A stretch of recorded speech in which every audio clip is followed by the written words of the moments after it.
Investors not quite convinced that the crude will start moving toot sweet.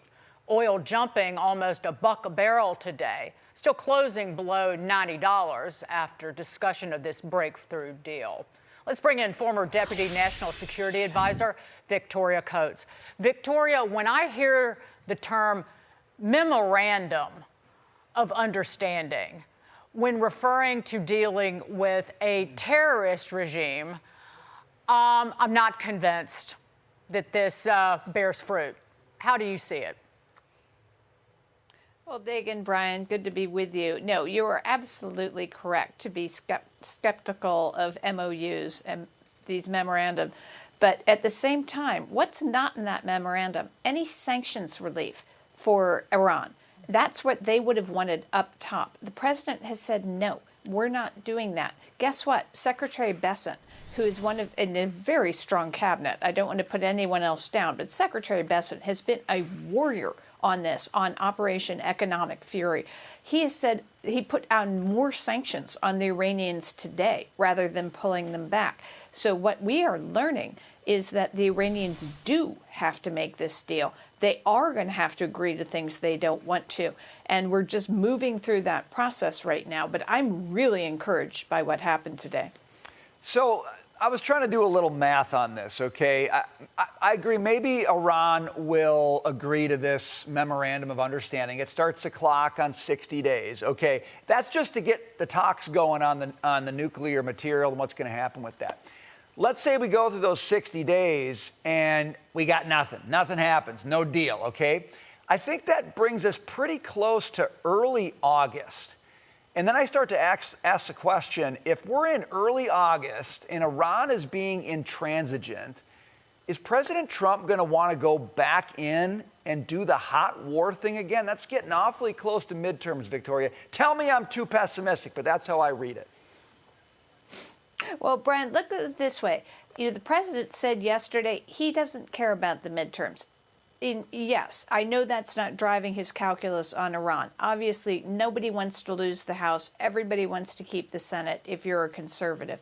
But at the same time, what we get from this MOU is the Strait of Hormuz being opened with no concessions on the American part. That means the Iranians want the strait open more than the Americans do.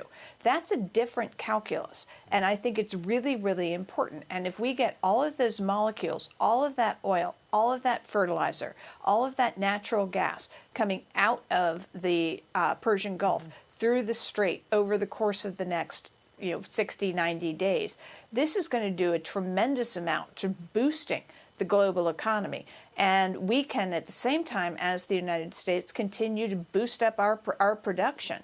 I'm not entirely sure that's going to be a bad thing in August.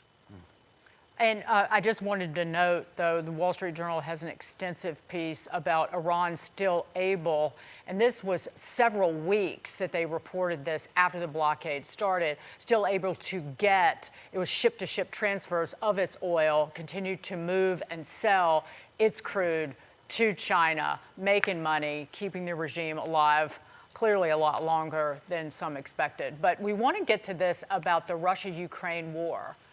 Zelensky is now calling on President Trump and Congress to send more Patriot missiles and other air defense systems as Kyiv gets rocked by massive strikes. Zelensky says Ukraine almost exclusively relies on the U.S. for these deliveries and is apparently seeing less of them because of the Iran conflict. This request also comes at a time when there are rumblings that Putin is becoming increasingly desperate on the battlefield. And it is astonishing some of the gains that Ukraine has been able to make, Victoria. A massive strike campaign, counter-air and counter-drone defenses against Russia, and also conducting intermediate-range drone strikes to degrade Russia logistics at operational depth. Drone technology is something that Ukraine could help us with, could they not?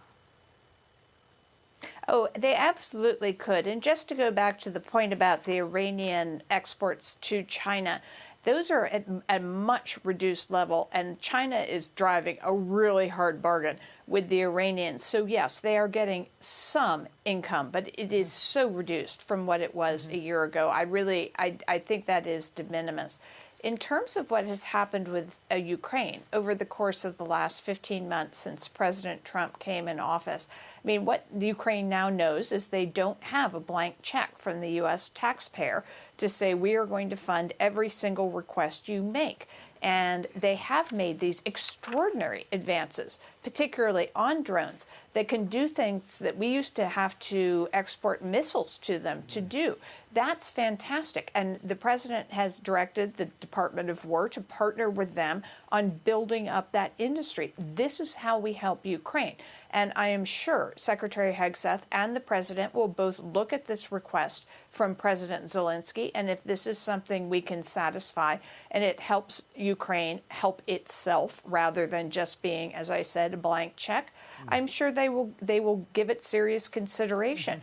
But the progress we're seeing in Ukraine is happening because of the president's policy, not despite it. Victoria Coates, great to see you tonight. Thanks for joining us. Thanks, guys.